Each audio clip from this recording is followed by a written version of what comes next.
আসসালামু আলাইকুম। ভালো থাকুন, অন্যকে ভালো রাখুন। তো দেখতে পাচ্ছেন সকালবেলা হাঁটতেছি ফজর নামাজের পর। আজকে শীতের সতর্ক করতে চাই যাদের বয়স কম এবং কি বেশি, তারা বাসা থেকে বের হইলে সাবধানে বের হবেন এবং কি যথেষ্ট পরিমাণ শীতের প্রোটেকশন নিয়ে বের হবেন। আমাকে দেখতেই পারছেন, মোটামুটি ভালো প্রোটেকশন নিয়ে বের হয়েছি। আর কুয়াশার অবস্থা এই, গলার অবস্থা ভালো না। এই প্রোটেকশন না নেওয়ার কারণে এই গলার এই অবস্থা হঠাৎ করেই।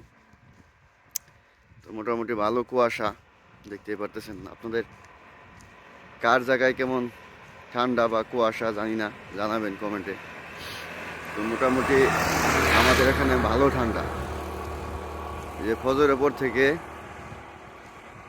ঠান্ডা কুয়াশা বেশি হইতেছে, আরও বেশি পড়তেছে।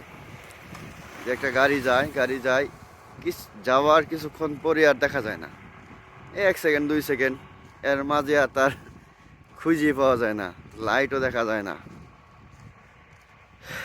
তো বাইরে প্রচুর পরিমাণে শীত, কুয়াশা। যারা বাইরে বের হবেন সাবধানতা হয়ে বের হবেন। ভালো থাকবেন। আসসালামু আলাইকুম।